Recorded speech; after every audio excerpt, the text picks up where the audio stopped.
Assalamualaikum warahmatullahi wabarakatuh. Innal hamdalillah nahmaduhu wa nasta'inuhu wa nastaghfiruh wa na'udzu billahi min shururi anfusina wa min sayyiati a'malina. May yahdihillahu fala mudhillalah wa may yudlil fala hadiyalah.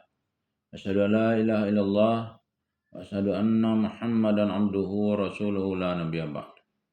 Allahumma fassalli wa sallim ala hadha nabiyil karim Muhammadin sallallahu alaihi wasallam wa ala alihi wa ashabihi ajmain.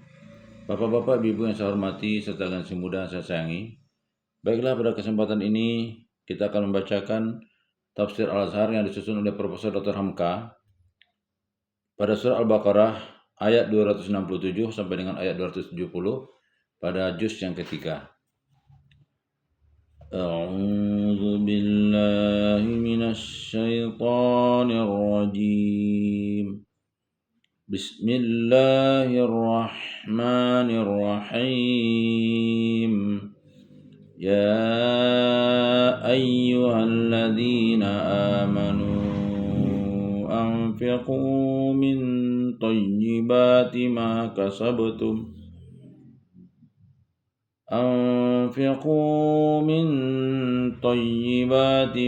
كسبتم ومما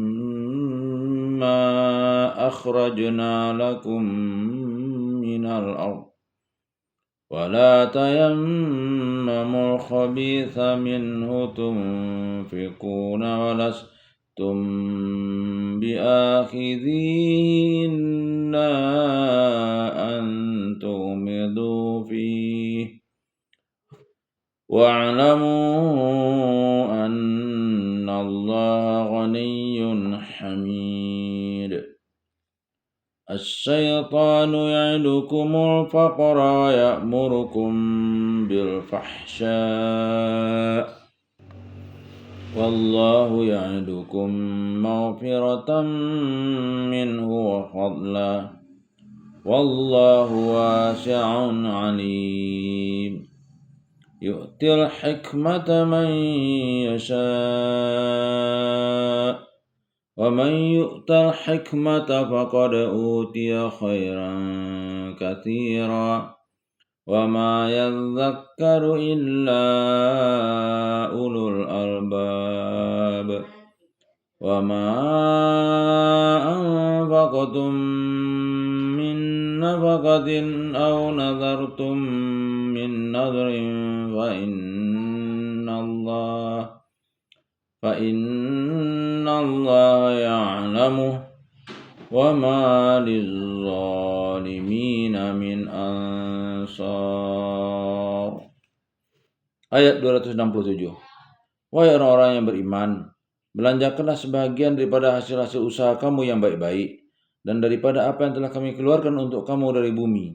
Dan janganlah kamu pilih-pilih yang buruk daripadanya, lalu kamu belanjakan, dan kamu pun tidak akan menerimanya melainkan dengan memejamkan mata kamu. Dan ketahuilah sesungguhnya Allah Maha Kaya lagi terpuji.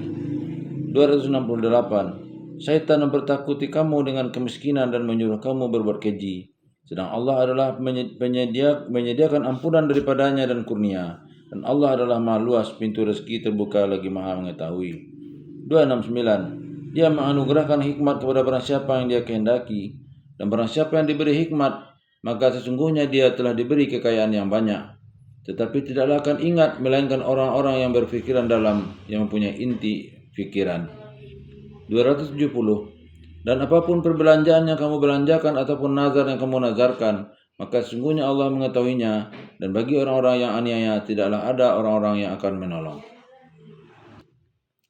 Setelah Tuhan memberikan tuntunan dasar kesucian hati seketika memberi, maka Tuhan pun memberi tuntunan selanjutnya pula tentang nilai barang yang akan diberikan. Sebab orang yang beriman itu adalah halus perasaannya dan dapat pula mengerti perasaan orang lain. Bersabda Tuhan selanjutnya, wahai orang-orang yang beriman, belanjakanlah sebagian daripada hasil-hasil usaha kamu yang baik-baik, dan daripada apa yang telah kami keluarkan untuk kamu dari bumi. Pangkal ayat 267. Pengetahuan pertama yang kita dapat dari ayat ini ialah bahwa orang yang beriman itu tentu suka berusaha. Orang yang beriman tidak mau menganggur, membuang-buang waktu. Segala macam usaha yang halal termasuklah ke dalamnya.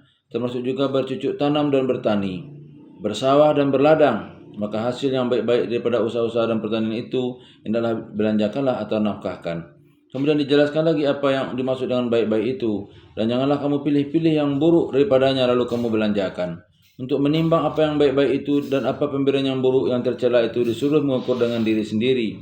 Kalau awak diberi orang, artinya kalau misalnya kamu sendiri yang menerima pemberian dari orang lain, dan kamu pun tidaklah akan menerimanya melainkan dengan memejamkan mata kamu. Artinya seketika memberikan barang itu kepada orang lain, taksirlah dan ukurlah kepada diri sendiri. Bagaimana perasaan kita jika engkau misalnya diberi orang barang seperti itu?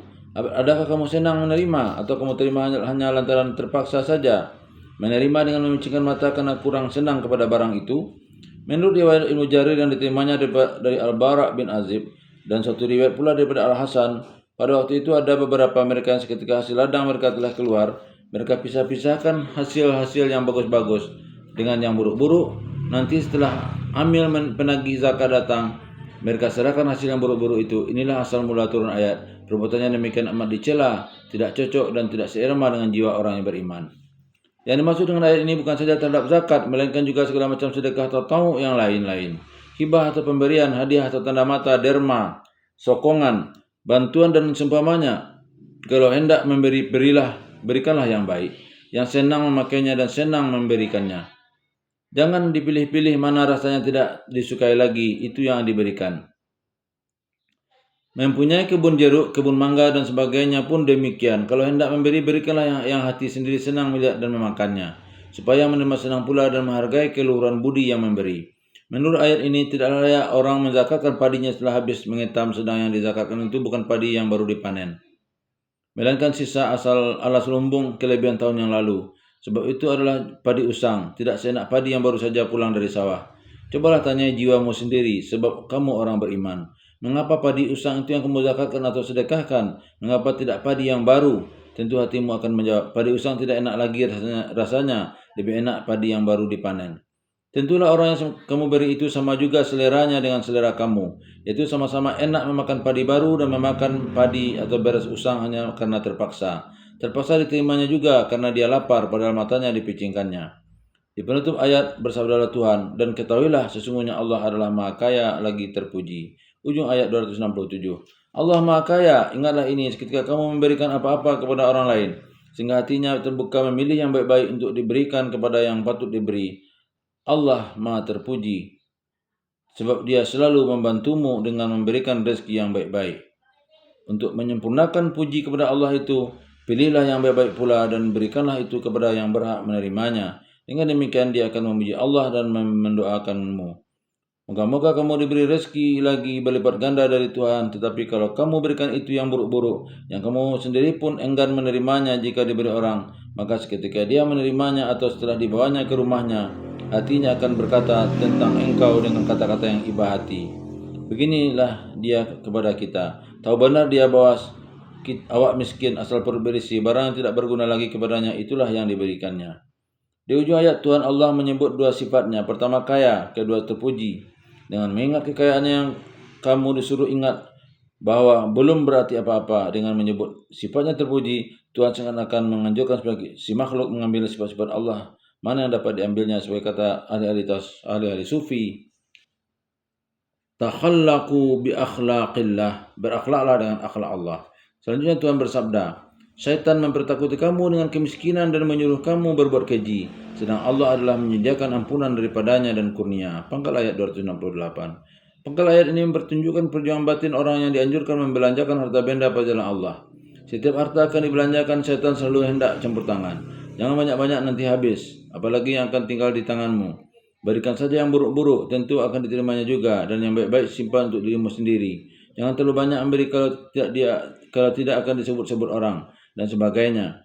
Bahkan boleh saja kelihatan orang membawa list derma masuk ke dalam pekarangan rumah awak. Syaitan sudah mulai berbisik. Tuh datang lagi dia, minta sokongan lagi, minta derma lagi, lari saja ke dalam, masuk saja ke kamar, dan suruh pelayan mengatakan kepada orang itu bahwa tuan rumah sedang sakit atau sedang keluar kota. Orang yang beriman tentu lekas sadar ketika mendapat rayuan dari setan itu. Aku tidak mau memperturutkan tipu dayamu, hai setan. Aku orang beriman. Tuanku telah menjanjikan bahwa jika aku seorang pemurah, Tuhan pun pemurah pula untuk mengampuni dosa-dosaku, dan Tuhan akan memberiku kurnia berlipat ganda. Mula-mula hal ini sebagai latihan, akhirnya iman yang menang, sehingga pemurah dermawan suka memberi telah menjadi perangai dan adat, maka naiklah derajat iman, dan Allah adalah maha luas, pintu rezeki terbuka lagi maha mengetahui. Ujung ayat 268. Tentu janji Allah lah yang benar, sebab Allah maha luas. Pintu rezeki terbuka dan Allah maha mengetahui apa kurnia yang akan ditimpakannya kepada hambanya yang dermawan itu selanjutnya. Sedang setan tidak membawa kepada keluasan dan tidak membawa kepada ilmu. Hikmat.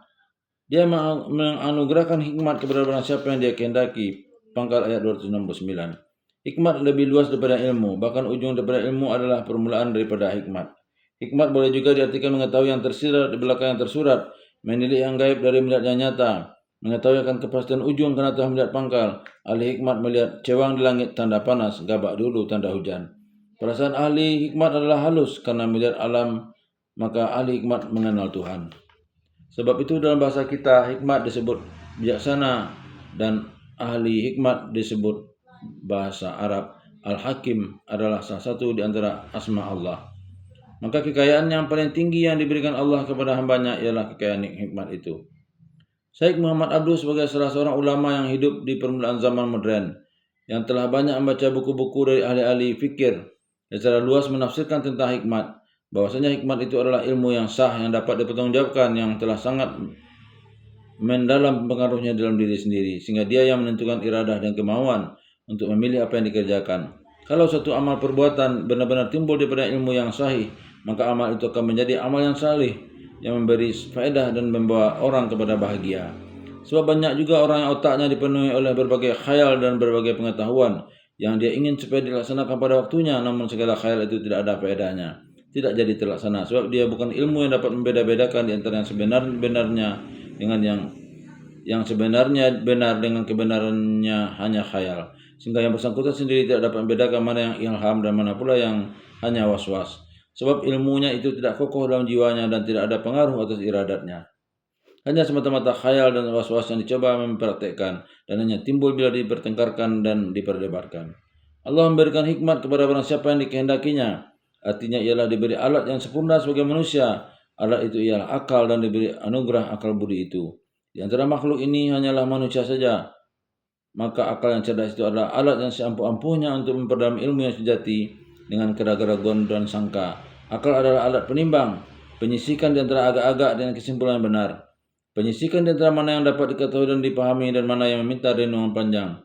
Kalau akal sudah bekerja dan memberi hasil yang baik, maka segala keraguan-keraguan, paham dan agak-agak menjadi hilang. Dan mudahlah membedakan mana yang was-was dan mana yang ilmu yang dapat dipertanggungjawabkan. Demikian Syekh Muhammad Abduh menafsirkan tentang hikmat. Ibnu Abbas mengatakan, al-hikmatu huwal fiqhu fil Quran. Hikmat itu ialah kesanggupan memahamkan Al-Quran. Artinya bila seseorang sudah dapat memahamkan, memfikihkan dari dalam Al-Quran mana yang hudan petunjuk dan mana yang hukum, mana yang disuruh wajib dan apa sebab wajibnya, dan mana yang ditegah atau haram dan apa sebab ditegah, lalu membandingkan atau mengkiaskan yang furuk cabang kepada yang asal atau pokok, itulah dia orang yang diberi hikmat. Sebab itu maka orang yang oleh ahli fikih disebut mujtahid menurut tafsiran Ibnu Abbas, itulah patutlah dia sebut al-hakim juga. Untuk membedakan perumpamaannya ialah laksana seorang sarjana yang baru lepas dari sebuah universitas. Dia telah lulus ujian dari berbagai macam mata pelajaran. Pada waktu itu sudah bolehlah dia disebut orang alim, seorang yang berpengetahuan. Tetapi belum berhak dia disebut al-hakim atau ahli hikmat. Dia baru akan berhak mendapat sebutan ahli hikmat setelah dia melakukan praktek kelak dalam bidang ilmu yang diketahuinya itu. Setelah dia bekerja dan beramal, akan didapatnya lah selama dalam perjalanan seberapa hikmat dari pengalaman yang tadinya dia yang tidak ada tertulis dalam buku dan tidak didengar di kuliah-kuliah yang diberikan oleh guru besar. Sekarang bertemulah beberapa ayat yang menganjurkan memberikan nafkah, mengeluarkan harta benda, membantu fakir miskin, sampai dikatakan bahwasanya orang yang menanamkan satu biji daripada sifat dermawan kelak akan tumbuhlah biji itu dan dia akan berarai 7 arai, dan dari satu arai akan memberikan hasil 100 butir buah, yaitu menjadi 700 butir buah, satu menjadi 700. Orang yang tidak diberi Allah hikmat tidak lekas memahamkan itu, sebab dia hanya mengingat kekurangan sekarang, bukan laba dari hari depan. Perhatiannya tertumpah kepada benda yang akan hilang, bukan laba yang tidak akan datang. Tuhan bersabda selanjutnya, dan barang siapa yang diberi hikmat, maka sungguhnya dia telah diberi kekayaan yang banyak. Ayat ini menunjukkan bahwasanya kekayaan yang sejati ialah hikmat yang diberikan Allah. Kecerdasan akal, keluasan ilmu, ketinggian budi, kesanggupan menyesuaikan diri dengan masyarakat, itulah kekayaan yang sangat banyak. Betapapun orang menjadi kaya raya, jutawan yang harta bendanya berlimpah-limpah, kalau dia tidak dianugerahi oleh Allah dengan hikmat, sama artinya dengan orang miskin. Sebab dia tidak sanggup dan tidak mempunyai pertimbangan yang sehat, buat apa harta bendanya itu akan dikeluarkannya. Di dalam segala zaman ada saja orang kaya yang tidak diberi Allah hikmat, dan di dalam segala zaman terdapat pula ahli hikmat, tetapi dia tidak kaya tentang harta. Nama orang kaya raya yang tidak diberi hikmat itu hilang setelah dia mati. Tetapi ahli-ahli hikmat kekal namanya jauh dari nama dan lama setelah dia mati, karena bekas hikmatnya masih dirasa orang. Tetapi ada pula orang kaya raya dengan harta benda, dia pun dianugerah Allah hikmat, lalu dikeluarkannya harta benda yang dipinjamkan Allah kepadanya itu semasa hidupnya untuk jalan yang baik. Di mana-mana bertemulah harta wakaf yang ia tinggalkan, anaknya yang soleh mendoakannya, sedekah jariah yang dia tinggalkan mengekalkan namanya, dan ilmu pengetahuan yang diajarkan menjadi kekayaan yang tidak putus-putus. Dia mengambil hasilnya walaupun tulangnya telah berserak di dalam kubur. Tetapi tidaklah akan ingat, melainkan orang-orang yang berpikiran dalam, yang mempunyai inti pikiran. Ujung ayat 269. Orang yang punya inti pikiranlah cuma yang akan mengerti soal yang penting ini. Orang yang pikirnya hanya terhadap mengumpulkan benda, yang memandang bahwa kekayaan ialah kesanggupan mengumpulkan harta belaka, tidaklah akan mengingat ini. Tujuan hidupnya telah berkisar daripada Tuhan kepada harta. Sebab itu maka hidupnya tidaklah akan memberi faedah dan manfaat kepada sesamanya manusia, dan hari depannya pun akan gelap gulita, baik hari depannya dunianya, apalagi hari depan akhiratnya. Orang dapatlah selalu melihat orang-orang kaya raya mendirikan gedung-gedung besar dan mewah, terdiri dari beberapa buah bilik dan kamar, tempat dia bermewah dengan anak cucunya di kala hidup. Dia tidak pernah pedulikan kesusahan orang lain, asal dia tetap senang. Tiba-tiba dia pun mati. Tidak berapa tahun kemudian gedung mewah itu tadi menjadi sepi, kehilangan semangat. Anak-anak dan cucu-cucu tadi telah berserak-serak, berpisah jauh di bawah untung masing-masing. Rumah gedung itu tidak terus lagi. Untung baik kalau dibeli orang lain, dan harga penjualannya dibagi-bagi oleh anak cucu atau dijadikan hotel tempat orang bermalam, ataupun laksana pendopo atau siti hinggil dari istana keraton Susuhunan di Solo ketika tafsir ini dibuat, yaitu tempat menerima tetamu orang-orang besar-besar zaman dahulu. 40 tahun yang lampau sekarang menjadi tempat tidur orang-orang gembel yang kehilangan segala-galanya, tinggal hanya nyawa dan badan. Pikirkanlah dengan dalam hikmat ini. Dan apapun perbelanjaan yang kamu belanjakan, ataupun nazar yang kamu nazarkan, maka sungguhnya Allah mengetahuinya. Pangkal ayat 270. Tegasnya, apapun macamnya belanja yang kamu belanjakan, dermaka atau zakat, bantuan untuk suatu pekerjaan baik, masalah umum, atau pertolongan kepada fakir miskin, memberi belanja kepada kaum keluarga dan lain-lain, baik kamu dikeluarkan dengan tulus ikhlas hatimu, ataupun guna kamu bangkit-bangkit dan menyakiti hati mereka, baik karena Allah atau karena mengharapkan puji sanjungan manusia, semua itu diketahui oleh Allah. Sebab itu janganlah kamu lupa bahwa Allah selalu memperhatikan kamu dalam gerak-gerikmu. Demikian juga jika kamu bernazar, yaitu membuat suatu janji dengan Tuhan, misalnya jika aku sembuh dari sakit ini, maka berjanjilah aku di hadapan Allah, atau menjadi utanglah bagiku dan menjadi milik bagi Allah, memberi makan fakir miskin 30 orang banyaknya, atau jika aku terlepas daripada ujian iman yang berat ini, aku berjanji di hadapan Allah akan puasa lagi 3 hari berturut-turut, dan sebagainya. Maka nazar-nazar ini pun jangan dipermainkan, sebab Tuhan tahu, malah dengan adanya nazar, barang yang tadinya hanya sunat telah menjadi wajib, sebab telah menjadi hutang kamu kepada Allah yang wajib kamu bayar. Dan bagi orang-orang yang anehnya tidaklah ada orang-orang yang akan menolong. Ujung ayat 270. Maka Allah lah yang maha mengetahui bagaimana sebenarnya niat hatimu ketika engkau memberikan bantuan kepada fakir miskin atau membelanjakan hartamu untuk maslahat umum. Kalau niatmu waktu itu tidak baik, misalnya kalau kamu ria, maka kamu telah aniaya kepada dirimu sendiri. Bantuanmu tidak diberi pahala di sisi Allah, dan perbuatanmu tercela, dan orang lain tidak ada yang dapat menolong buat mengelakkan siksa Tuhan. Demikian juga nazar yang telah kamu ucapkan, walaupun yang mendengar itu hanya telingamu dan hatimu sendiri saja, tetapi karena telah engkau persaksikan dengan Allah, maka Allah pun maha tahu. Kalau nazar itu tidak engkau penuhi, berdosalah engkau, dan tidak pula ada orang lain yang dapat menolongmu jika tempat Tuhan datang kepadamu. Billahi taufiq wal hidayah. Wassalamualaikum warahmatullahi wabarakatuh.